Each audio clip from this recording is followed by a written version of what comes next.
ഒരു മനുഷ്യന്റെ ജീവനും ജീവിതവും നശിപ്പിച്ചപ്പോൾ നിനക്കിപ്പോൾ സമാധാനമായില്ലേ? ആ മനുഷ്യന്റെ ജീവൻ മാത്രമല്ല പോയത്, ആ മനുഷ്യനെ പിൻപറ്റി ജീവിക്കുന്ന, ആ മനുഷ്യന്റെ താങ്ങും തണലുമായി കഴിയുന്ന അയാളുടെ മക്കളെയും ഭാര്യയും കുടുംബക്കാരെയും വരെ നീ കണ്ണീരിലാഴ്ത്തി. കഴിഞ്ഞ ദിവസം ബസ്സിൽ വെച്ചുകൊണ്ട് തനിക്കൊരു വ്യക്തിയിൽ നിന്നും ദുരനുഭവം ഉണ്ടായെന്ന് പറഞ്ഞുകൊണ്ട് വീഡിയോ എടുത്ത് അത് സമൂഹമാധ്യമങ്ങളിലൂടെ പ്രചരിപ്പിച്ചപ്പോൾ ആ വീഡിയോയിലുള്ള വ്യക്തി അവസാനം മാനക്കേടും നാണക്കേടും സഹിക്കാൻ കഴിയാതെ അവസാനം ആ മനുഷ്യൻ ആത്മഹത്യ ചെയ്തു.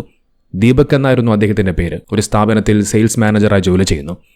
അദ്ദേഹം ഇന്ന് അദ്ദേഹത്തിൻ്റെ വീട്ടിൽ മരിച്ച നിലയിൽ കണ്ടെത്തിയെന്നുള്ളതായിരുന്നു ഇന്ന് വന്ന വാർത്ത. പെണ്ണെ, നിനക്കൊരു ദുരനുഭവം ഉണ്ടാകുന്നുണ്ട് എങ്കിൽ അത് പ്രതികരിക്കേണ്ട രീതി ഇങ്ങനെയല്ല. സമൂഹമാധ്യമങ്ങളിലൂടെ ആ മനുഷ്യൻ്റെ മുഖം കാണിച്ച് ആ മനുഷ്യൻ്റെ മുഖം പോലും ബ്ലർ ചെയ്യാനുള്ള മനസ്സ് പോലും ഈ പെൺകുട്ടിക്കുണ്ടായില്ല എന്നുള്ളതാണ്. അത്തരത്തിൽ മുഖം കാണിച്ച ആ മനുഷ്യനെ സമൂഹമാധ്യമങ്ങളിലേക്ക് നാണം കെടുത്തി അവസാനം സഹിക്കവയ്യാതെ ആ മനുഷ്യൻ മരണപ്പെട്ടു പോകുമ്പോൾ നിനക്കെന്തു മറുപടിയാണ് ആ സഹോദരൻ്റെ മക്കൾക്ക് നൽകാനുള്ളത്, ആ സഹോദരൻ്റെ ഭാര്യയ്ക്ക് നൽകാനുള്ളത്? നീ എന്തു പറഞ്ഞ് അവരെ ആശ്വസിപ്പിക്കും? സമൂഹമാധ്യമങ്ങളിലൂടെ റീച്ച് കിട്ടാനും സബ്സ്ക്രൈബേഴ്സ് കിട്ടാനും ഫോളോവേഴ്സ് കിട്ടാനും ലൈക്സ് കിട്ടാനും വേണ്ടി മറ്റുള്ളവരുടെ ജീവിതം വെച്ച് ഇത്തരത്തിൽ സമൂഹമാധ്യമങ്ങളിലൂടെ കളിക്കുമ്പോൾ ആ മനുഷ്യനെ പിൻപറ്റി ജീവിക്കുന്ന കുടുംബങ്ങളുണ്ട് എന്നുള്ള കാര്യം നിന്നെപ്പോലെയുള്ള പെണ്ണുങ്ങൾ മറന്നുപോകരുത്. ആ മനുഷ്യൻ ഇത്തരത്തിൽ സമൂഹത്തിന് മുന്നിൽ നാണം കെട്ട് അവസാനം സഹിക്കവയ്യാതെ ജീവനൊടുക്കുക എന്നുള്ളതായിരുന്നു നിന്റെ ഉദ്ദേശം എന്നുണ്ടെങ്കിൽ അതിൽ നീ പൂർണ്ണമായി വിജയിച്ചിരിക്കുന്നു.